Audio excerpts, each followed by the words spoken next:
Hey everybody, and welcome to Direct Proofs with me. Today we're going to use Modeus Ponens to prove things. I don't actually expect you to remember that by name. So we've got P is true and P implies Q meant that we could assume Q is true as well. I kind of think of this as like thinking in a forward reasoning sort of a way, as opposed to like contrapositive or inverse or using Modeus Ponens or something, backwards things that were not as straightforward. But remember, in general, a proof is any sequence of inferences starting with a true premises and using rules of inference and somehow getting to the conclusion. There were lots of different rules of inference with lots of different techniques.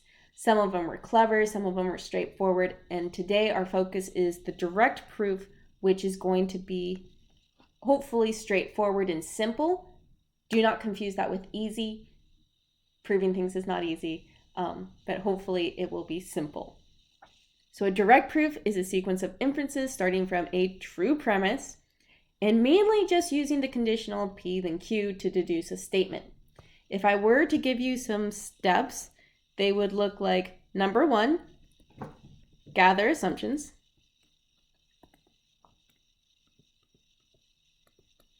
And assumptions could be a wide variety of things, maybe theorems, lemmas, definitions, things that I gave in the problem, lots of different choices. Number two, we want to use valid rules of inference as opposed to the not valid one. And then in the very end, we get to conclude that P implies Q, assuming I can write the letter Q, is true, right? Simple, easy to remember. But in order to have assumptions to gather, we're gonna need to get some assumptions that we can work with. So let's start with a couple definitions. Let's start simple. An even number, we know that it can be written as 2 times another integer, which makes sense because we're like, oh yeah, even numbers were defined as being the one that's divisible by 2. An odd integer is just an even integer plus 1, because when we're offset from the evens by 1, we've now landed on odds. So 3 is 1 more than 2. You could write -1, it doesn't matter. The important part is we're offset by 1. Okay. So let's go ahead and try and prove example 1. We have x is an even integer, y is any integer, and I want to prove that x times y is an even integer. So first run at this is going to be me trying to demonstrate what pieces of logic I'm using, and then we're going to do what I'm going to call a smooth proof. So don't be too intimidated at first. So first thing, gather assumptions. So we've got, I prove things in blue. Why? Because I do. Okay, so first assumption, x and y are in Z. Next assumption, x is even.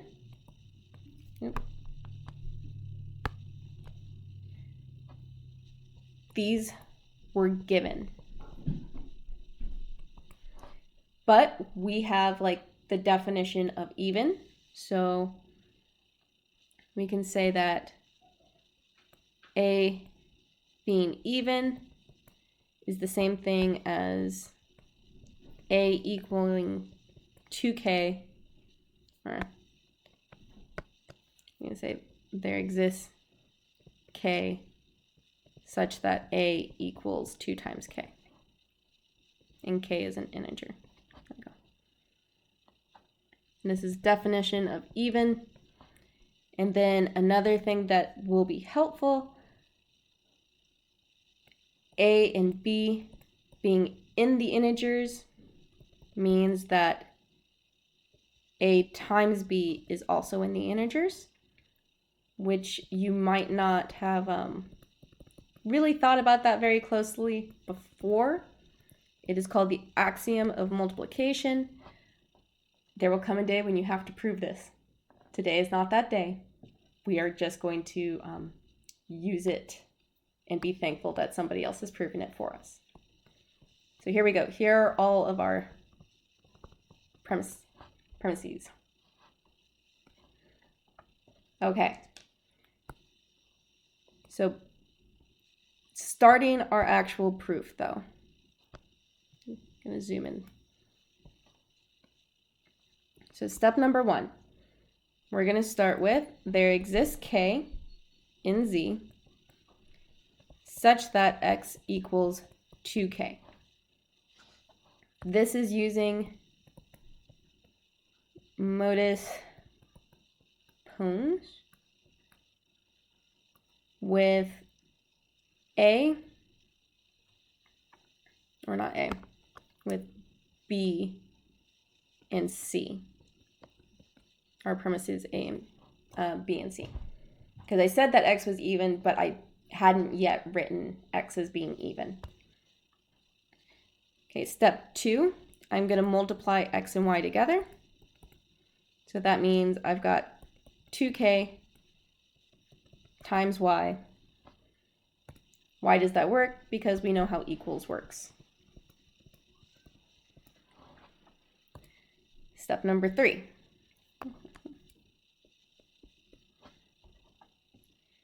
I'm going to define this k bar, which is equal to k times y. Let's see. Why? Because I have this k times y happening right there. And I know k times y is an integer because k and y were both integers to start with. That was in our premise. See, y is an integer, and then I said that k was an integer here. So that means I can conclude that k times y will be an integer.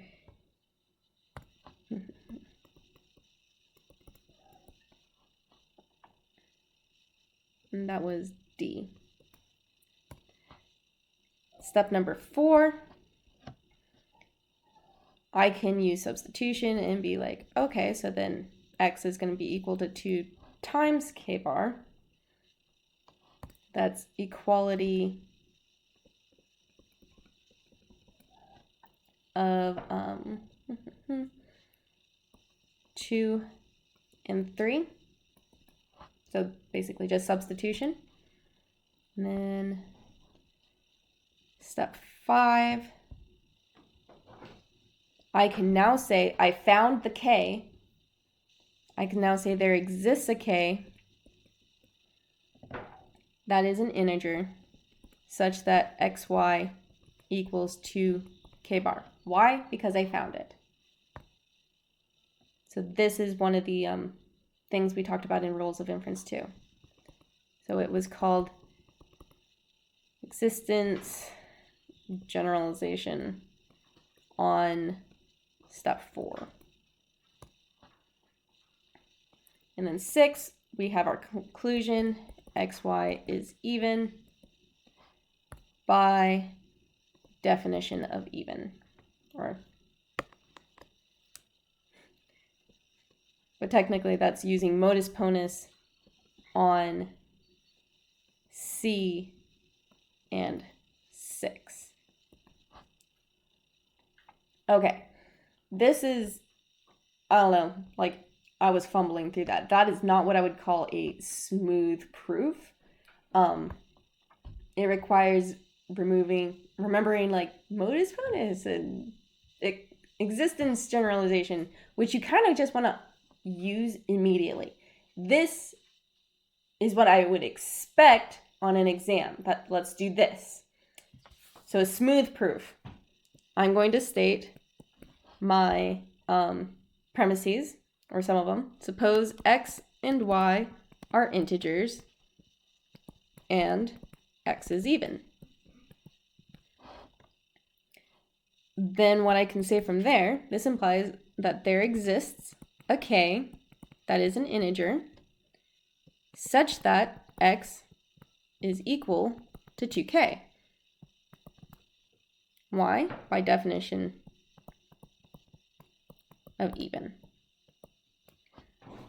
This implies that when I multiply them together, that I get 2k times y. And then I'm going to take a break and I'm going to say, we know that if I define k bar to be equal to k times y, that it's going to be an integer.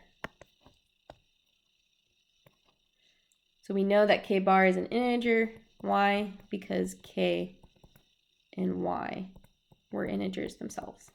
So this is me bringing in a premise. So it might not be advantageous to bring all your premises in at the very beginning. Notice the premise that I stated at the beginning were just the ones that were in my specific question. And then you just bring theorems and definitions that you know in as they help you. Okay. So now that we know that k bar is an integer, we can now rewrite xy as 2k bar for some k bar that's an integer. We don't want to lose the fact that k is an integer, or k bar is an integer. Okay. Then from here we can conclude that xy is even by definition of even. And then we put this little box here at the end to signify that we are done with our proof. Hopefully this was a less scary way of doing the proof. I wanted to point out how we were using rules of inference, but that's not what I expect to be showing up in your proof. You state what your premise is. From there, you start concluding things. You have to justify your steps. Of course, this is a little bit silly. If you want, you can say like by substitution.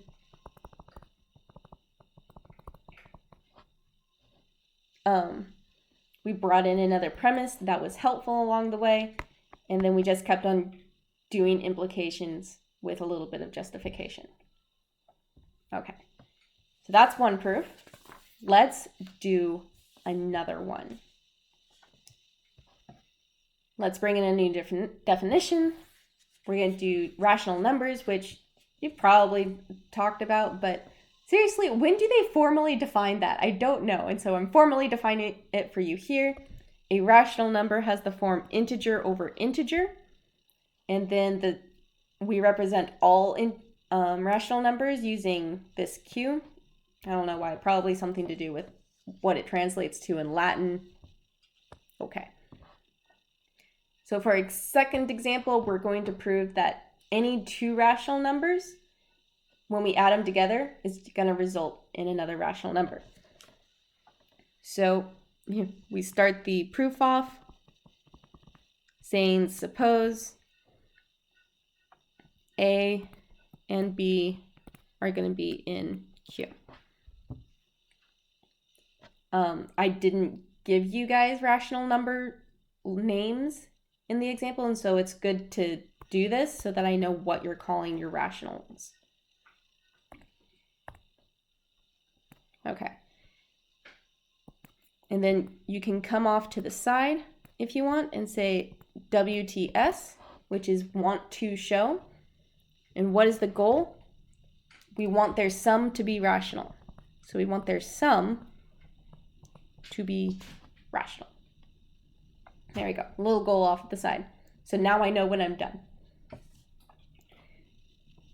So in order to add rational numbers, we'd probably want to write A and B as rational numbers. So let's apply our definition. We can say this is P over Q, and we have B is, we'll say S over T. For some P, Q, S, and T that are integers.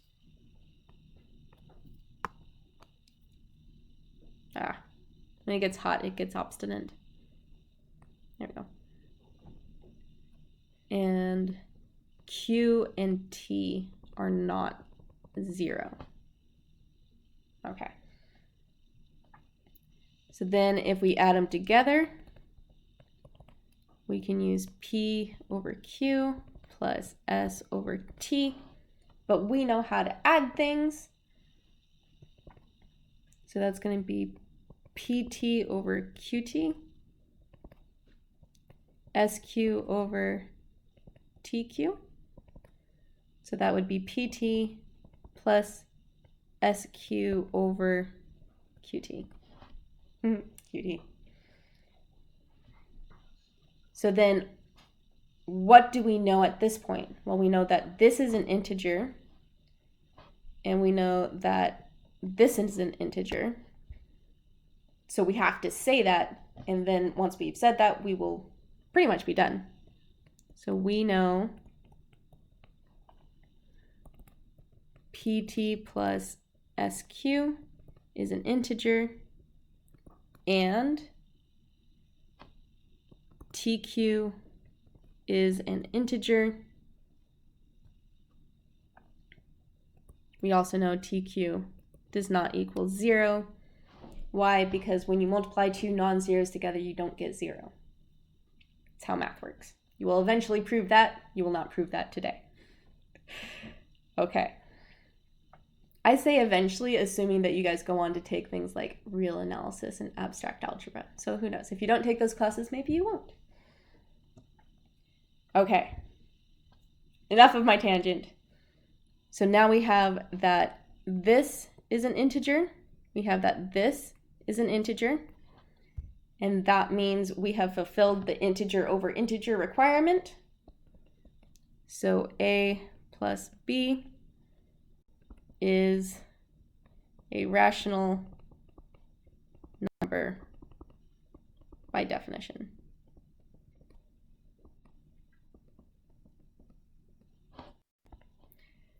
You could have written A plus B is in Q if you like that notation.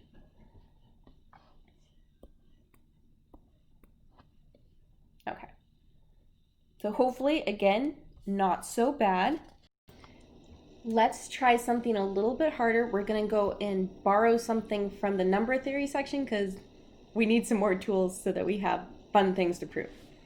So now we're going to talk about the definition of what it means to divide. We say that A divides B if we can find an integer such that B is equal to A times K. And the reason we say A divides B is because if we rearrange this, it would look like B divided by A is equal to K. It always messes with my brain to think, is it A equals B times K or B equals A? But if you put it in this form, I feel like the definition makes a lot more sense. Okay. We denote that using this vertical bar between A and B, so A divides B. And then if A does not divide B, we have that little negation slash going through it. Let's look at some examples. We say that 2 divides 14, because you can write 14 is equal to 2 times 7, where 7 would be our K in this case. And then 3 divides 27, because you can write 27 equals 3 times 9, where 9 is our K. But 5 does not divide 23, because we can't find any integer that would work. So 23 does not equal 5 times K for all Ks in the integers. Okay. That brings us, now that we've defined dividing things, that brings us to divisibility rules. For instance, the very first one is if you've got a number that you can divide by A and you've got another number you can divide by A, you can add them together and still divide by A. The next one is if A divides B, then you can multiply B by any integer and A will still divide the result. And then lastly, kind of like a transitivity sort of thing, A divides B and B divides C, therefore A divides C. So we're going to go ahead and we're going to prove these divisibility rules. Okay. Number 1. If we're going to suppose A divides B and that A divides C. That means we can use the definition to rewrite B and C in terms of A. So then B is going to be equal to like A times K, and C is going to equal A times, we're not going to write K because C and B might not be the same number. So we have to find a different integer. We'll say L. I'll say for some K and L in the integers. So then when we add them together, we're going to get B plus C is equal to AK plus AL. Why did I add them together? Because the result is asking me something about B plus C. So we got to figure out what's going on. And then we can factor the A out like this. And we can say that this guy right here is going to be an integer. So let's define that guy real fast. So we'll say K bar again, where K bar equals K plus L is in the integers. So since that's an integer, we can now write B plus C is equal to A times K bar for some K bar. And since we can write it as A times an integer, that means A divides B plus C by definition of divides.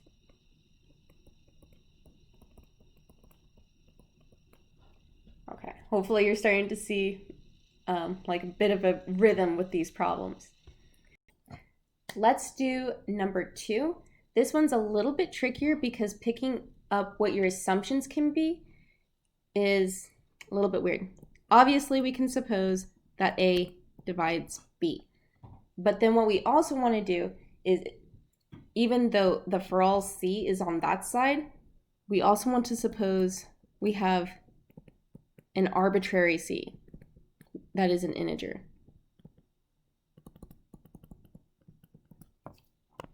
And that was one of our like laws of generalization or something. Because if we prove that it works for an arbitrary C, that means we can conclude it works for all of them. There are no special quantifiers on this C. We haven't said it's like positive or an or a 0 or even. We haven't said anything. It's just it's an integer, and we're going to prove that it works. So then B is going to be equal to A times K for some integer K. And then we want to know what happens for B times C. So let's go ahead and multiply both sides by C.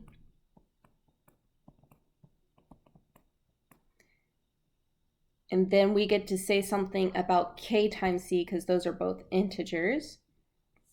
So we can make that our K bar.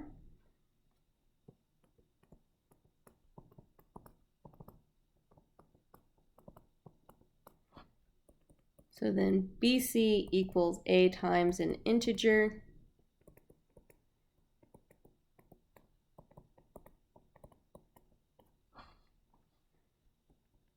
Then A divides BC.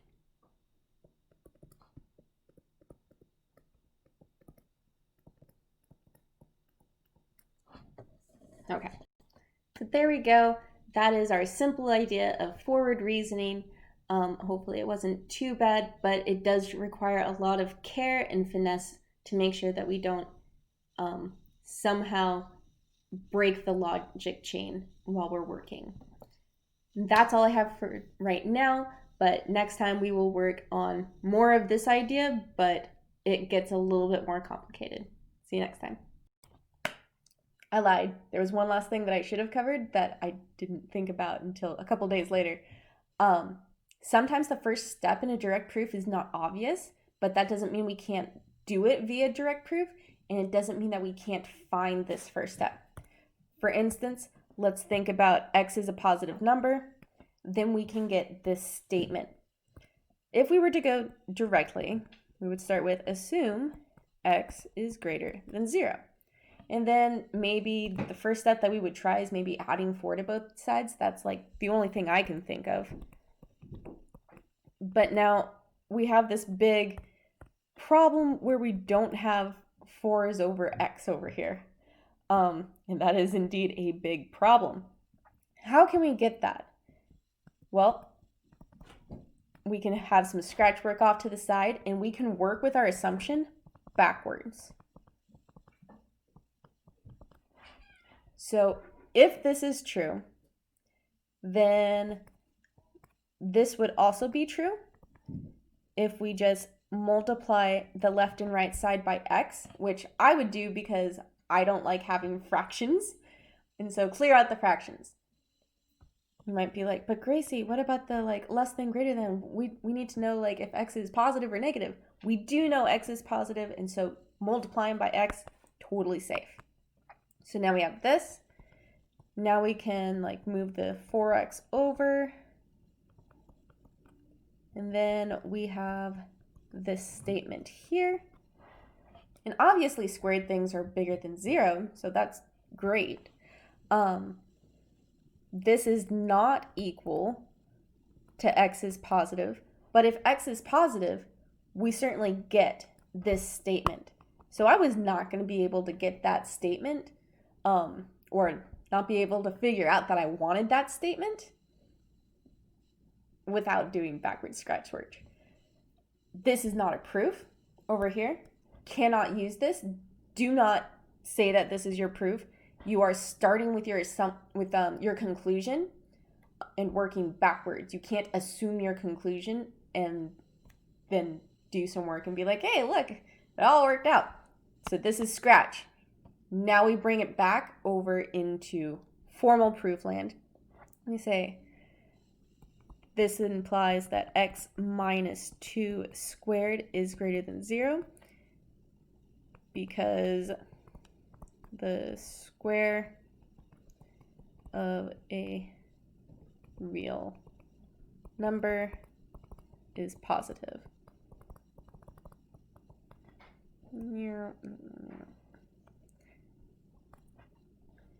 And then from there, we can say x squared minus 4x plus 4 is positive. Then x squared minus, plus 4 is greater than 4x. Where am I getting this stuff from? And then my very next one is going to be right there. Divide by the x on both sides. There we go.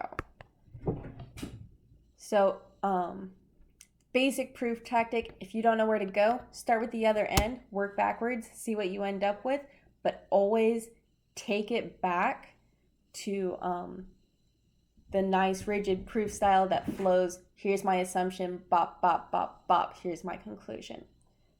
All right, that's the final thing. Talk to you later.